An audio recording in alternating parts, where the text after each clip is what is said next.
Welcome to Taking Church Communities Digital. This series is hosted by Symposia and sponsored by Baker Bookhouse. Many of you, I'm sure, are familiar with the wonderful Christian publisher that is Baker Bookhouse. So thank you to all of our expert speakers and to our MC and to everyone who has come together for today's event. We are so excited to talk to you. I'm going to shortly hand it over to today's MC/moderator, but first, just a little bit about who all is here and what you can expect from today. So this is a virtual panel where we're going to be discussing practical tips and tools for churches that are navigating their digital outreach and doing so in what is an ever-evolving communications landscape. If you have registered, which you likely have if you're viewing this feed, everything that you need will be available either via email or at this URL. So as you hear today's speakers comment on tools and tips and so forth, know that everything will be available later so far as you have this URL bookmarked and have registered with your email. We are going to be having a roundtable discussion today. So a couple of notes on the text side. You will be on mute for the most part, and we will be asking you to engage in the comments. And if you have any sort of technical difficulty, you can also reach out in the comments directly to either Kara or myself, both of whom should be showing up in your panelist section.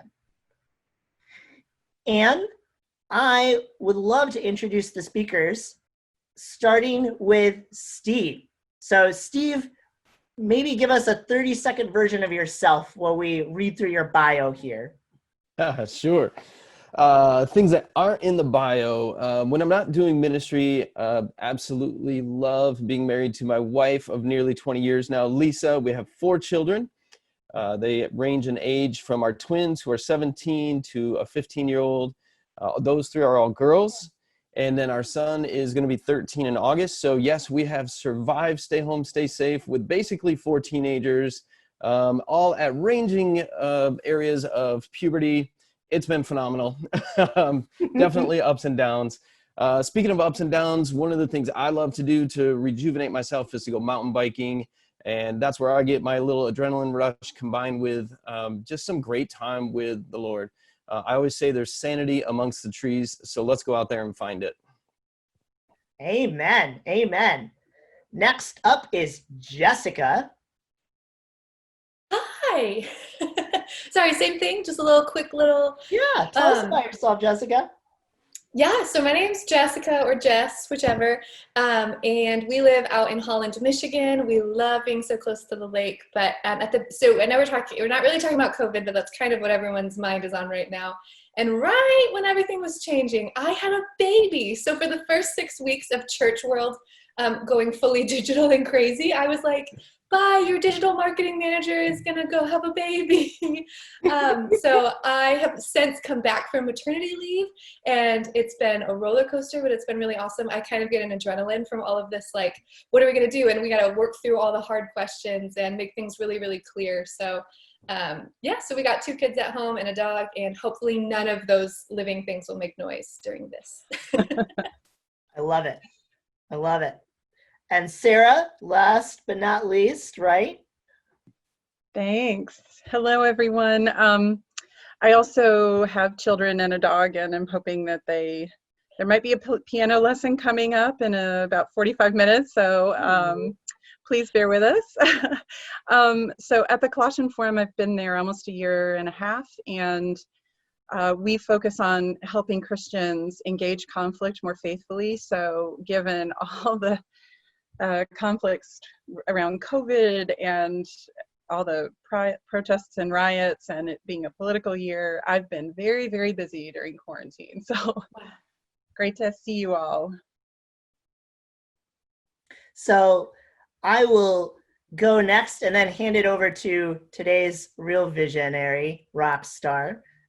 I am the digital marketing manager here at Symposia and the principal We are a full service digital agency, so we love participating in conversations around digital and its impact on the various industries that we serve.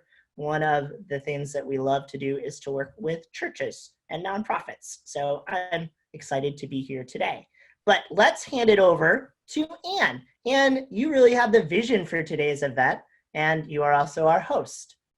Yes, so thank you so much, Tim. My name is Anne. In my bio, I talk a little bit about what I do now, which is I work the operation side of spiritual formation. So Central, the church I work at, is a big church. We've got to get thousands of people in community every year. It takes some logistical maneuvering. But before that, I worked as Central's communications director. And in that capacity, I worked with several of our network churches. And prior to that, I've worked in sales, political marketing, all of those things. And I see the possibilities of using digital tools to spread the gospel in the kingdom. And so when I talked to Tim and said, hey, let's get some churches together and let's talk about how we can spread the gospel using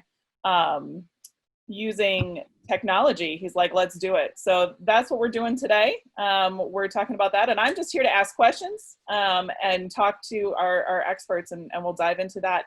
Tim, are you going to talk about Baker as our sponsor before we dive into the content? Yeah, so Baker Bookhouse, located in Grand Rapids, Michigan, but distributing books throughout the world. Make sure you check out their website. They have a brand new website.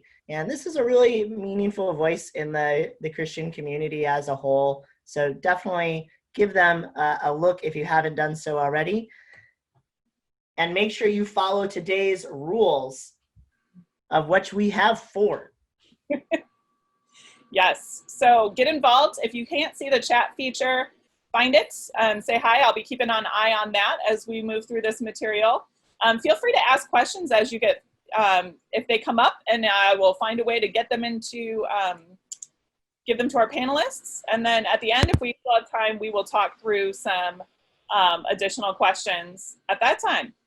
So without further ado, we're going to jump and talk to Steve.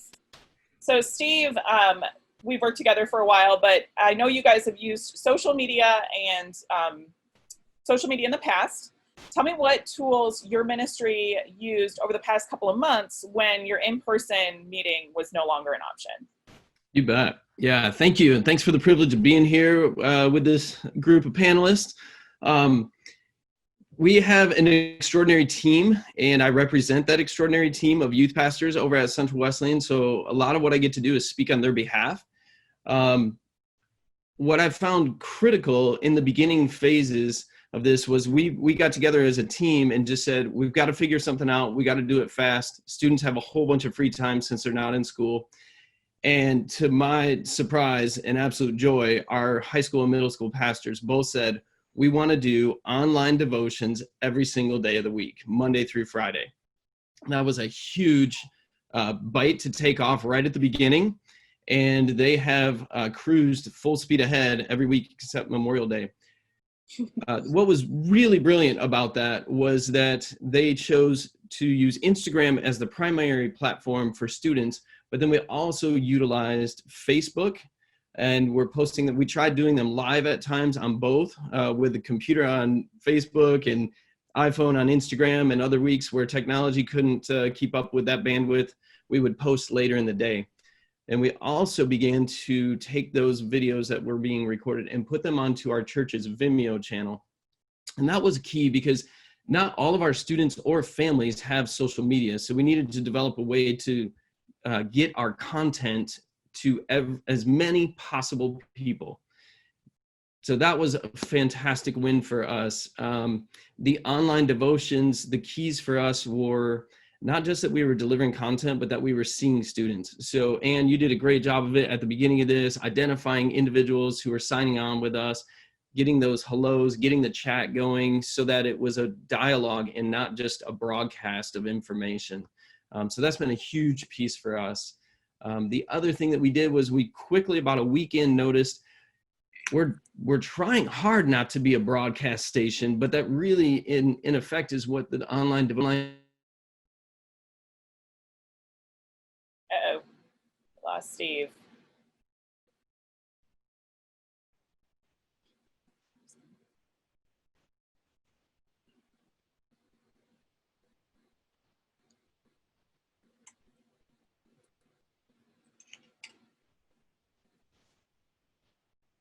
I think we have lost Steve for just a moment. So we're going to pivot because we actually had a really good question from our audience that I know Jessica can answer. So we're going to go ahead and answer that. Jessica, why don't we get Jess unmuted? Why Vimeo and not YouTube? Jessica, can you talk a little bit about why our church has used Vimeo and now some of the plans that we have moving forward? Yeah, so Steve, just, I see that you're back, but we still can't hear you. Oh, we still can't hear you. So, but I will take that question really quick.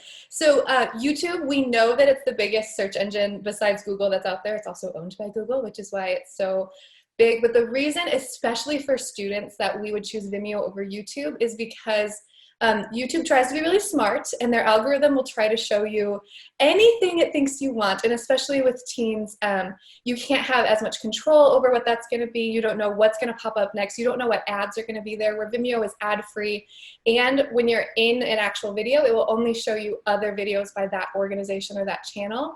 And so it was just a peace of mind for us to know, okay, we know our students, when they're going to engage with it on Vimeo, that they're not going to be spammed with a lot of different messages that we necessarily don't want to align ourselves with. So for adult ministry, we are looking into YouTube, but we're just still being weary of knowing that we can't control as much with that. And so Vimeo has just been a safe way for us to be able to engage with our students. Yeah, that's a great, great question.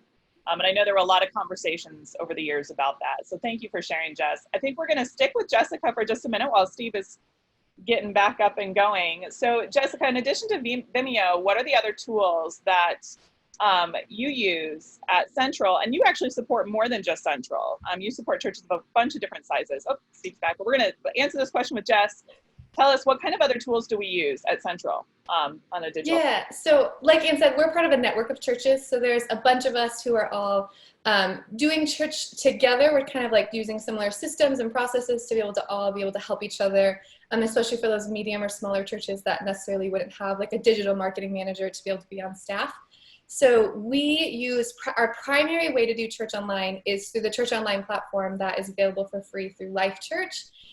You still have to have a way to be able to broadcast that. So we at Central and most of our other campuses use High Vision or OBS. OBS is the free version. It's an open source platform, and it gives you that stream key and everything you need to also be able to stream anywhere else. So that gives you the stream key that you can use on YouTube, Vimeo, but we stick to Church Online and Facebook Live. So when we had first launched our online campus, we were like, no, it's just going to be on our website. And again, like I think a lot of that was that control piece, and we wanted it to be more of a campus feel. But the further we went on, we all kind of felt like, okay, we need to go where the people are. And we've been so excited about how people have engaged with both still. It's not like we lost a ton of people, but we've gained a unquantifiable number of people by going on Facebook. So we still push everyone towards Church Online. That's our main place, but we engage wholeheartedly on Facebook too.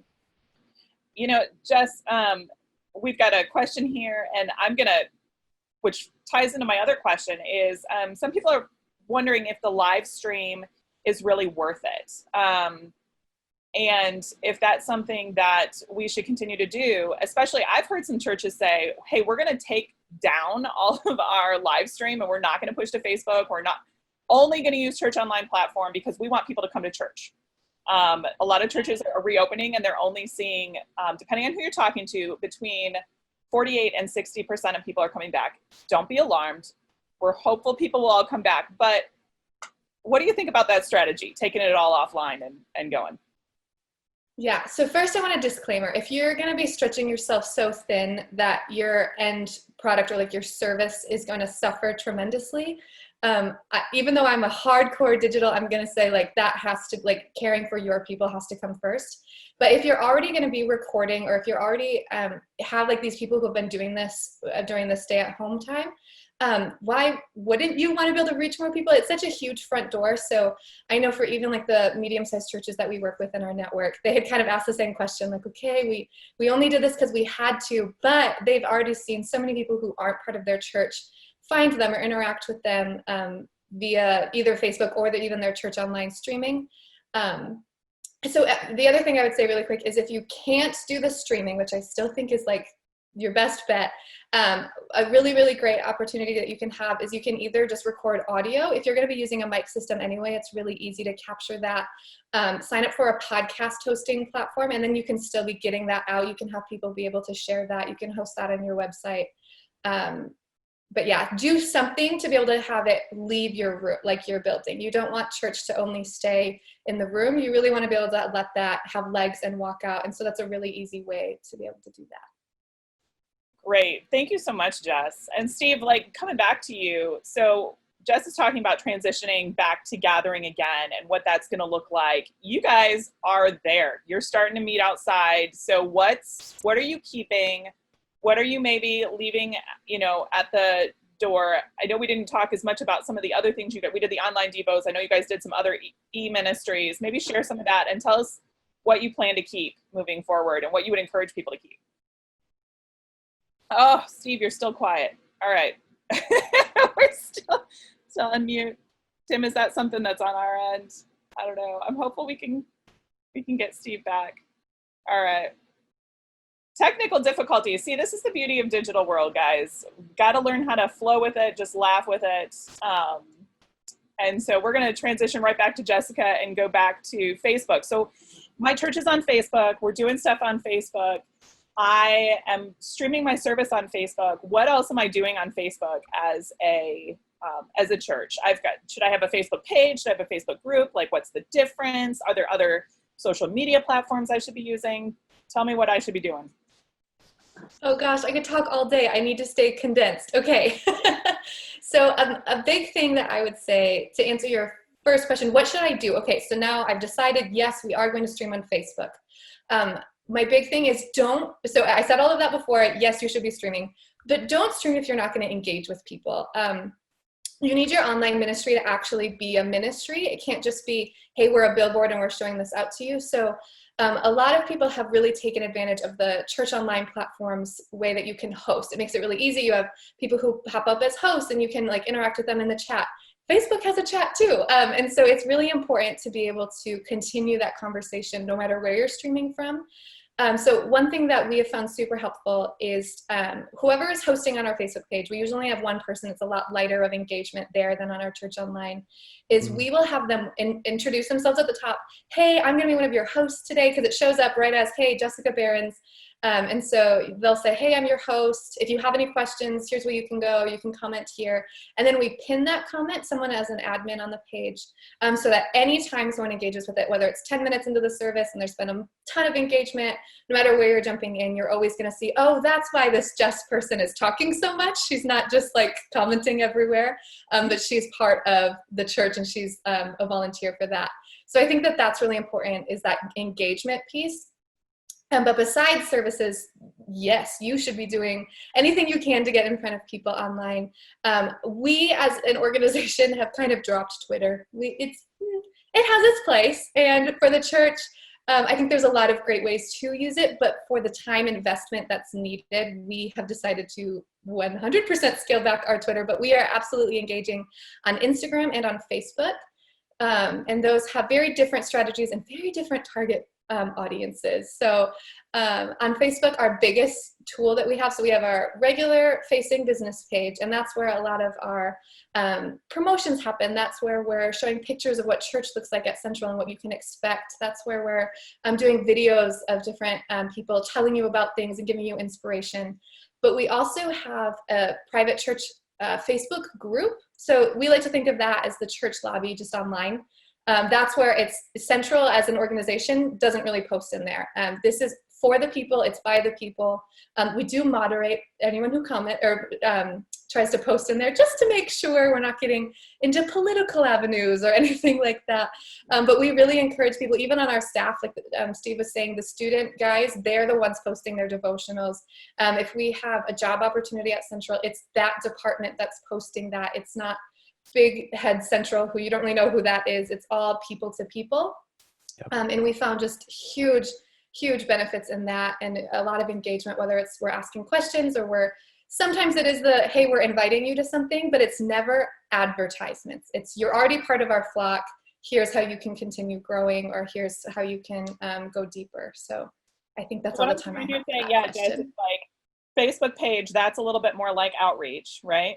And Facebook Absolutely. is more internal communication, internal group space. Yeah, so to clarify though, I would say the page is a little bit of a hybrid because you do need to speak to your people there. And a lot of times if you're doing engagement type posts there, you're kind of looking to your people to lead that and to be able to start the engagement. But then, so like silly questions like, does pineapple belong in a pizza? You're hoping that your people will start answering that question. And then someone else might be like, why is church talking about pineapple on pizza? And it's like, oh, they must be like cool people. So then they can engage. And it's just that really natural way. So it has to be a hybrid. It can't just be external. But yes, the Facebook group is 100% internal. So Yeah. sorry. Clarification. I think we have Steve back. Yay. I think so. Can you hear me now? We can hear you now. So Steve, let's hear again. Talk to us about what you guys are keeping. Talk to us about what's really worked to reach particularly next generation students, because we all want to. Sure. Thank you so much for your patience and bearing with us. Part of the significant windstorm was that our internet went down in our whole neighborhood last night, and it's been very unstable this morning. So my apologies for that. Yeah, we've, the online Devos, somebody asked a question about what platform we were using and why we did that. So I just want to address that super fast. Yes, our primary platform was Instagram because that's the primary platform of middle school and high school students. And then Facebook and Vimeo were used primarily to help get that to parents, especially understanding that our homeschool families, most of them do not allow social media platforms for their kids. So this, or even for themselves sometimes. And so just knowing that we had a wide spectrum of audience, both conservative all the way to very liberal with not their political views, but their views on social media for their children. So that's why we went that way. And then, boy, to talk about the other places, and Anne, you asked me about kind of engagement and what are we going to keep. So the other things we did beyond just using Zoom to connect with students, and Zoom was fantastic because we could push students into small groups when we upgraded to the pro level account. And that really helped us do what I think is key in student ministry and for all digital content is that this isn't about content delivery. Content is all over the board. You can get fantastic content anywhere you want from some tremendous pastors and churches. So for us, we understood this was all about connection. So making as many interactive pieces as we could. One of the most surprising areas, which we knew we wanted to dive into, and this whole stay home, stay safe order really gave us the time to do it, was online gaming. So in diving in not just to Xbox, PlayStation, of course, those were great platforms for us, but diving into what's called Discord. And if you don't know what that is and you're on as a student pastor, connect with me. I think, Anne, maybe you could throw my email over in the chat. I'd be happy to connect you with our high school pastor who knows way more about Discord channels. But it was Discord channels and Zoom parties where we began to connect with students who weren't part of our core ministry. That was a huge piece for us too, was how do we not just maintain, but how do we actually grow our reach for the gospel during this time? And all of a sudden we weren't on school campuses, we weren't at games, there were no gatherings of students for us to go to where they were. So we needed to find out new ways digitally to connect. Esports, online gaming, Discord, Zoom parties, all of a sudden they were inviting their friends into these spaces. And we've actually seen that translate to last week, our very first regathering out at the state park, outdoors, physically distanced, but socially near again. We had one of our students who had joined us through online gaming came and hung out with us at the beach. And it was fantastic. And just a huge celebration for our team. It was so encouraging to see how God was using what we had kind of been able to fast forward because of the free time we had with that esports model of ministry. And then other fun things we've done that are so about connection and not spiritual content. Workouts with one of our summer interns was doing online workouts. And that doesn't get many live views, but it gets a lot of views later on. And then another one we stumbled into that was just a kind of like we think this is a helpful creative brainstorm, but maybe it's just way out in left field, was bedtime stories. So another one of our interns actually read a children's book bedtime story, and then our high school pastor edited in sound effects and phrases into it, and just it had a great kind of TikTok, YouTube sort of feel with those short snippets and sound bites. It was just hilarious. It was our most well-viewed content. So that tells you that social connection, relational connection is key to spiritual formation. And so if we don't go after that relational connection first, where people they don't care what you know until they know that you care. I mean, it's an old school cliche phrase, but it's cliche because it's truth and it works. So what do we maintain moving forward? We want to maintain a couple days a week of daily devotions, and we want to maintain our esports gaming because it's been a tremendous front door into our ministry. And then I would just share with you, if you're trying to think, what kind of tools do I need, physical tools, to do this really well? We found buying a fairly inexpensive Bluetooth gimbal for your phone helps you do all kinds of great video stuff.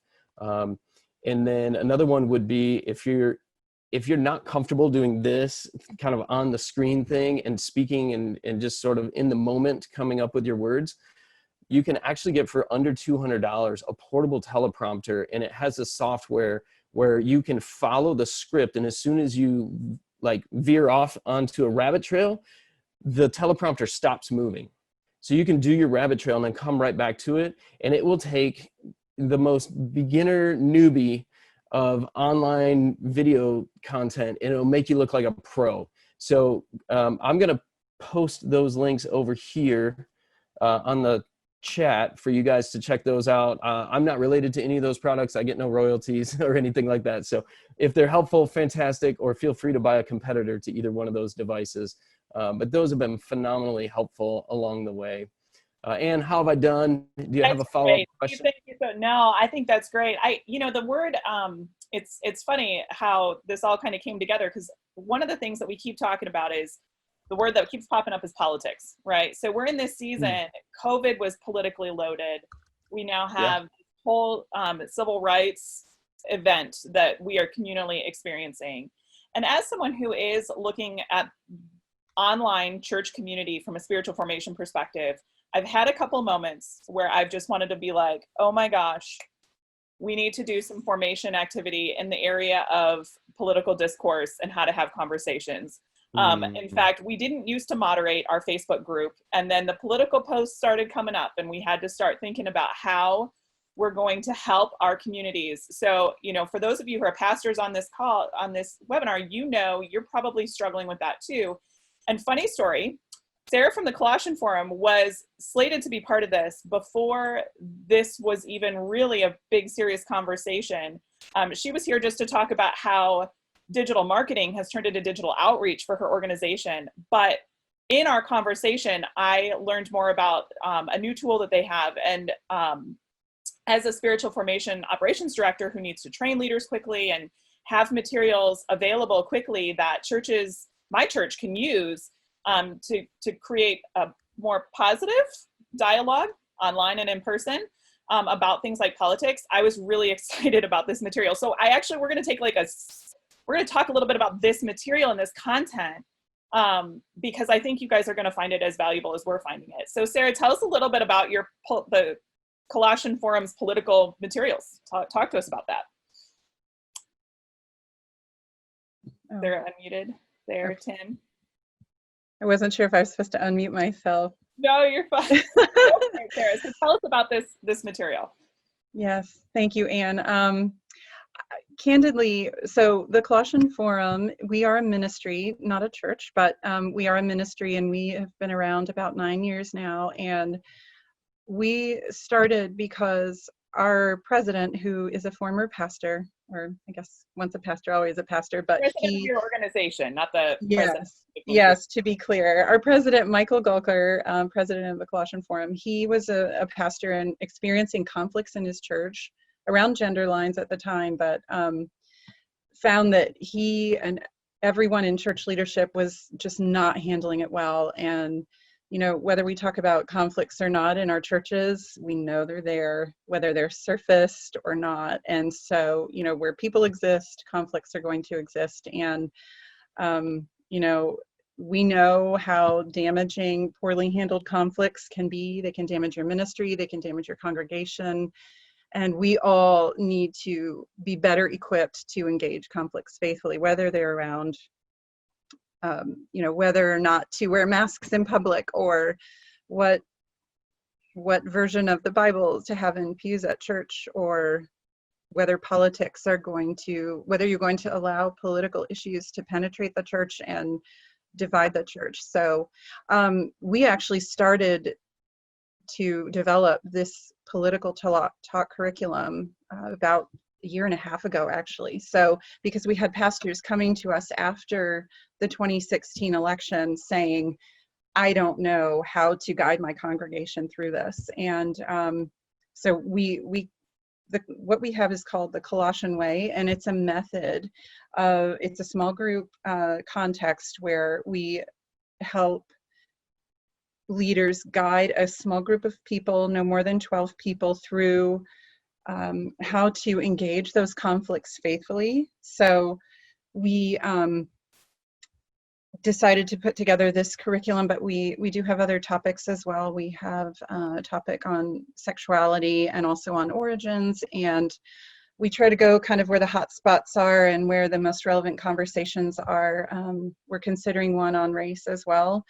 But at the moment, political talk seems to be, I think it's a really great tool for Christians to have a formational experience where they actually have to stay in the conversation, have the difficult conversations. They meet for 10 weeks and they have to learn, or they have to stay in that messy place of having these difficult discussions about public policy, who should lead, and recreational marijuana, and all those kinds of sticky topics related to politics that we just don't know how to have anymore.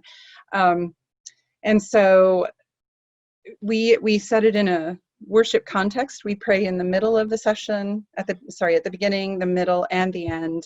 And we find that with some other practices, just very traditional Christian practices, help people remember or sort of recall their Christian commitments and remember that they don't have to choose between the two, that you can actually have a political conversation without abandoning your Christian commitments. So that's so important in this era, Sarah. As we're watching our churches only engage online, I can't be the only person with an eye towards spiritual formation just cringing at some of the things that people who've been under our teaching or under our leadership for years are posting online. And I just really am excited about being able to take some of our leaders, especially through this material, in hopes that as a church, we raise not just our engagement with each other within the congregation, but hopefully see a much better online engagement from our community. Because, there's nothing worse than watching somebody who's, a leader in the community and they say something and you're just like, pick up the phone, give them a call. Hey, he's so-and-so. Yeah, we've seen that. No, it's such a great point. We've seen that with, we started experimenting with some Facebook ads to try and get the curriculum out there. This was before the quarantine began, but we posted ads on Facebook that seemed relatively innocuous, just inviting people to explore the curriculum. We have a free sample that pulls, excerpts from our leader materials and also the participant materials, and would love to offer that to everyone who joined this webinar. But happy of that, so that's exciting. Thank you, Sarah. Yeah, my pleasure. But the comments to the ads were, so I guess this is one piece of advice that I have, and Symposia has helped us with these ads and has done a wonderful job, but really navigating those comments in a constructive Christian way has been challenging, but very doable. So, we try to not, our practice is to teach people how to engage conflicts well in ways that model Christ, no matter what the issue is. So that, you know, we apply that in our work setting and also on social media when we engage, you know. So I try to take those vitriolic comments, if they're worth engaging. Sometimes they're not, because, you know, people, you're not going to convince everyone, and some just want, or folks who just want to be heard and, you know, make their point and then leave. So we try to focus on the ones that really are that we can constructively engage with, but then just try and turning that into an opportunity to say, you know, but I hear you both arguing, but I think what you're really saying is this, and why don't we take a moment to try and explore the fears and loves behind why you each have those positions, and just turning the conversation to a constructive one. Yeah, absolutely. And Sarah, you mentioned just briefly, which was the purpose of actually originally for bringing you on this, to talk about, because you do have some experience right now with some actual real digital marketing, which the word marketing in church land can sometimes be a dirty word. And we actually, I remember when we first started talking about this, we laughed a little bit about how some people are like, marketing. So if marketing makes you cringe a little bit, let's call it digital outreach or digital evangelism. But in your case, Sarah, for your nonprofit, you guys, tiny little nonprofit, tiny little budget, you know, shoestring. Tell me a little bit about how you've used some traditional digital marketing tools to get the word out on this political talk material, and keeping an eye especially towards how can other churches get the word out about the valuable things their church offers. So yeah, share with us there. Yeah, thanks, Ann. I mentioned this a little bit already, or I alluded to this, but we started actually ads on Facebook and LinkedIn. And after a few weeks, we realized we were getting much better engagement on Facebook. So much like Jessica, you guys have abandoned Twitter. I think that LinkedIn is some place that we're not finding a lot of interest. So we, you know, go where the people are. And when we made that adjustment and started to focus more on Facebook and follow folks who really had a genuine interest that we thought we could genuinely help, that made a huge difference. So in 2 months, we've had about 300 downloads of our curriculum sample, which definitely surpassed my expectations, just because it is such a touchy topic, and explaining what we do isn't simple, you know. So what we do is somewhat unconventional. So I was just pleasantly surprised by that level of engagement. Yeah. So what I'm hearing you say is you had 300 people that you reached with these. That's a big chunk of people. Like, I'd be very excited to reach 300 people. That's a big deal. Yeah. That is really awesome. I have a question from Stephen here. And Stephen, you said your question is addressed to the entire panel, but I'm not seeing your question. So if you could type that back into the chat, I do want to get that over there. We are looking at those questions and we do want to get those to our panel. Thank you so much for sharing, Sarah. And like we said, we'll all get a copy of that that sample, but you can also go over to the Colossian Way. They have a lot of different materials there to help. We're trying to form people how to have these conversations digitally. It's harder. It's just harder. So Tim, I'm going to look to you here for a minute, and then we'll continue. So put all your questions on here, guys. We'll get to them. But before we dive into questions, you're a business guy and you're a marketing business guy. And the big question on all of our minds is, how is this worth? Why should I spend any ministry type dollars on taking my church's message digital? Can I see a return on that investment? Will I reach people with that? And should I, what should I be looking at from that perspective? Yeah, so I think that as a church, your first mission is to actually reach your congregation and your community. So we would look at digital and the distribution channels that digital offers as a component of making that. I'm gonna stop you right there, Tim. When you say distribution channels, I'm a lowly little spiritual formation director, sir. What does this distribution channel mean? Yep, fair enough. So we usually think of YouTube, Vimeo, Facebook, Instagram, LinkedIn. All of these are different channels for kind of distributing your message and building a community. So I think they're all in various priority orders key to making sure you actually reach your audience.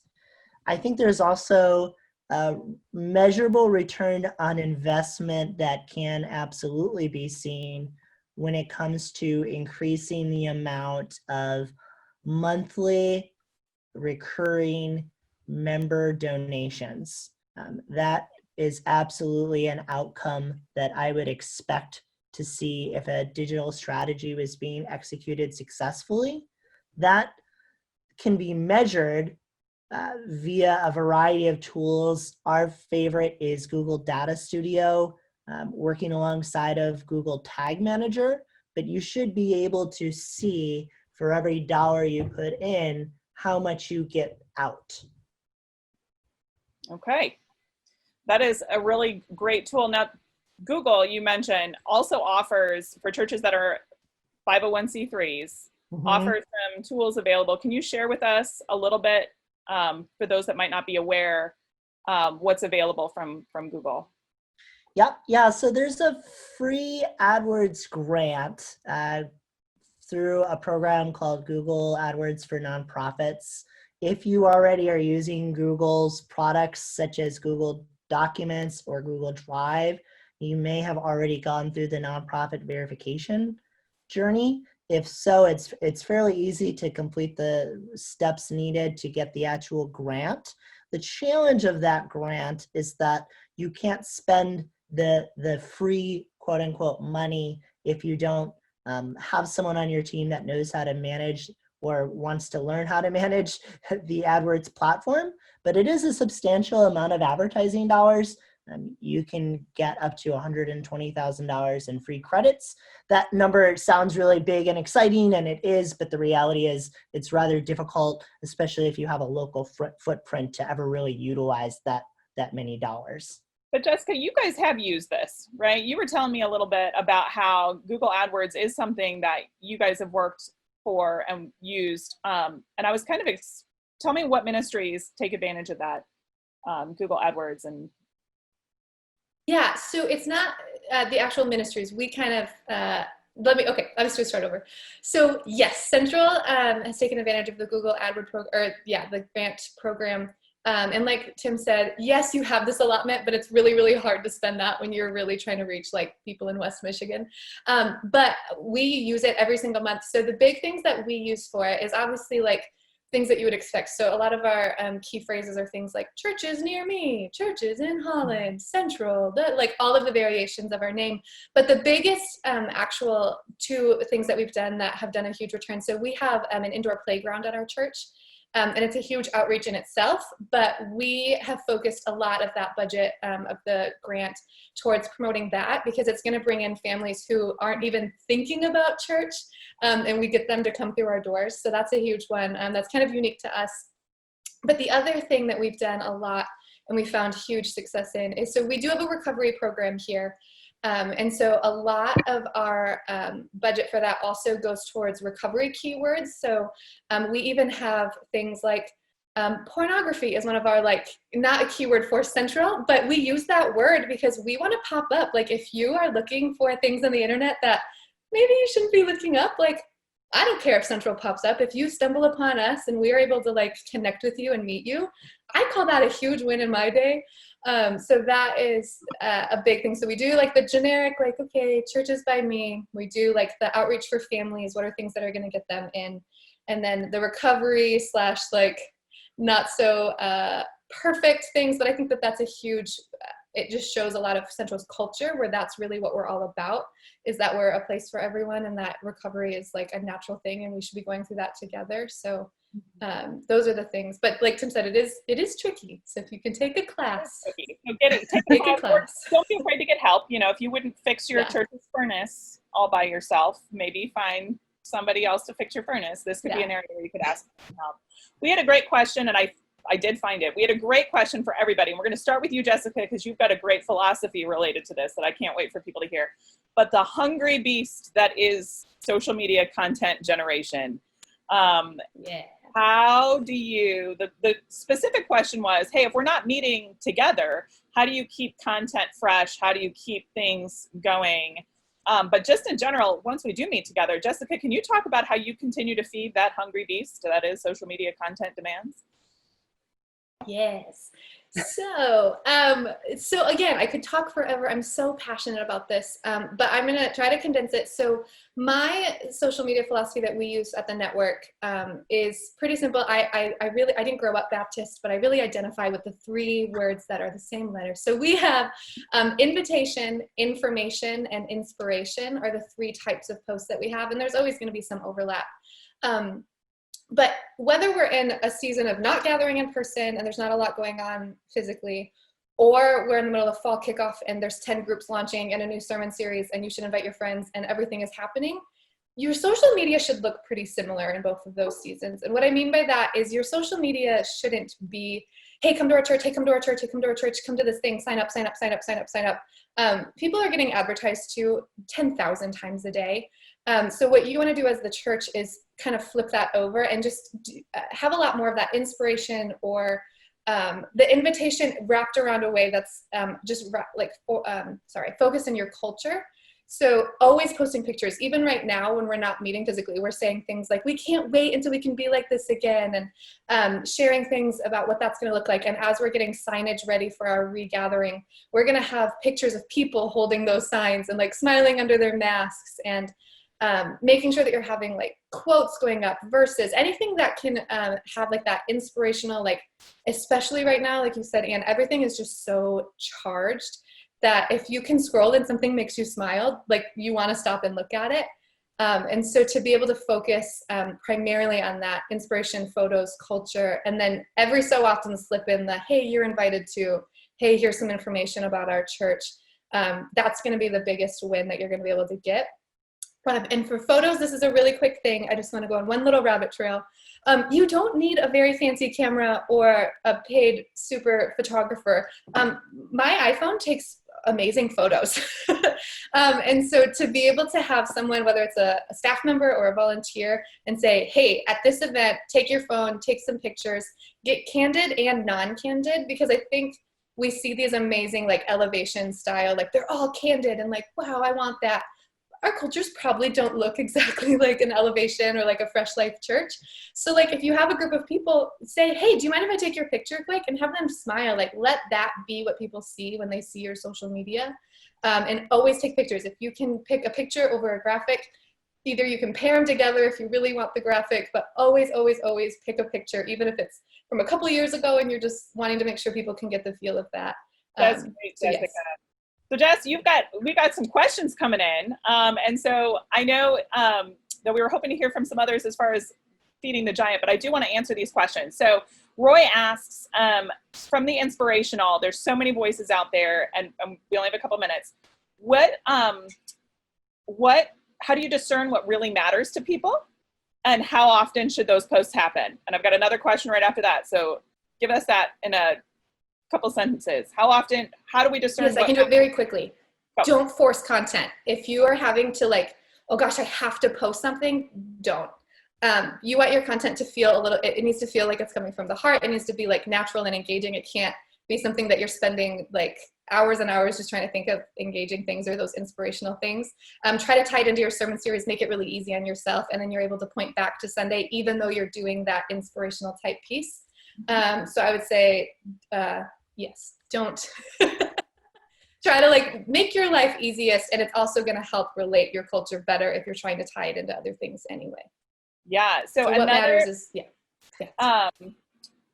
last quick question, and then we're going to lightning round Steve and Sarah and Tim. I just saw the question. I'm so excited. Okay. So this is about you. I'm going to ask Tim this question really quick. Tim, any input on running social media ads and boosts? Quick. And then I'm going to lightning round Sarah and Steve. Final thoughts. Social media ads and boosts, I think, have a lot of value. I would say make sure if you're going to spend more than, $50, $100, $150, that you're getting beyond the boost button, and that you're familiar with how the Facebook and Instagram app platform actually works. You can do a lot more advanced advertising if you get on that platform. The boost button itself is a good tool, but it's limiting. There you go. Tessa, hopefully that answers your question. Jessica's nodding vigorously. Sarah and Steve, we have a lightning round question.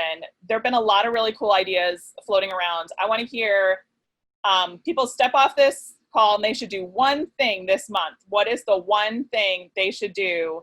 Sarah, we're going to start with you. One thing they should do, action item after this webinar. Okay. Consider running small groups online. As you're trying to figure out how to reconvene, really consider it as an option, because we've done some of that. The churches we work with have done it. And even though there can be awkwardness at times and some technical difficulties, if you can have patience with those, we have found that people actually are more likely to be more vulnerable more quickly in a 10-week group engagement online. It's a strange dichotomy, but it is a real thing, and it might be an option for you as you figure out how to phase back into full church services again. Do you have a favorite platform, Sarah? Follow up. Sorry. We really love Zoom. It works really, really well because you have the virtual breakout rooms, and there are a lot of articles about how to make the best use of a group gathering that may last for more than an hour. So there are a lot of great resources available. So that is a great first step, and I will affirm that. All right, Steve, okay.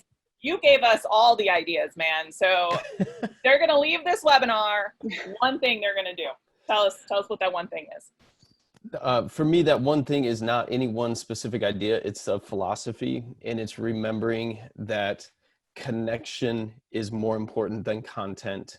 And anecdotally, to share this with you, it has been Netflix watch parties and the Discord gaming that have brought us the most unique ministry opportunities. If you think about life in general, when people sit opposing each other across a table, dialogue is good. When you can stand, walk, sit shoulder to shoulder, dialogue comes easier. There's something about that, especially with guys. There's something about that. And so that shared activity, headsets on mic through the gaming line has been absolutely phenomenal. It has been our Netflix parties that have brought our introverts in, and online gaming has actually created a scenario where one of our students who was on the fringe of our student ministry said, God's working on me during this season right now of all the chaos, all the stress.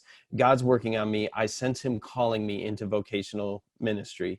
And so you just cannot underestimate the power of connection and what the Holy Spirit's going to do in that space. Well, so we've got use Zoom for groups. We've got those online connections with relationship.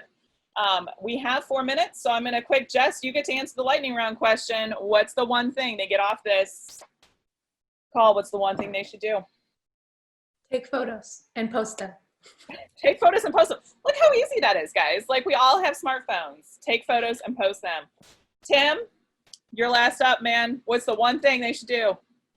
So in the digital space, we often talk about making sure to actually speak to our users. And I think even today, we have some great ideas about use this channel, use this platform, post this type of content. Don't forget to actually survey your church members. Ask them what they want. Ask them what they hate about the website. Ask them what they wish you were doing that you're not doing.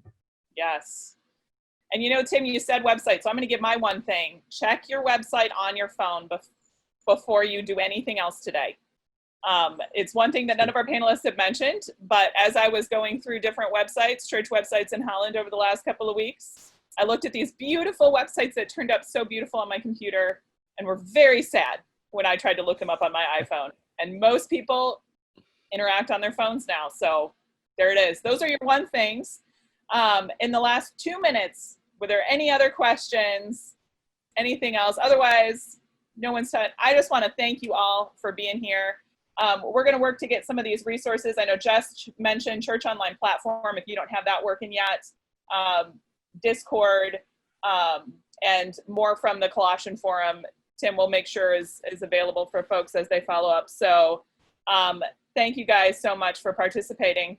Thank you so much, Symposia Labs, for giving us the forum to do this, and Baker Bookhouse for supporting churches. So thank you. Thanks, guys. Thanks, Absolutely. everyone. It's been a privilege. Thanks for the opportunity. Thank you. Pleasure to be with you all.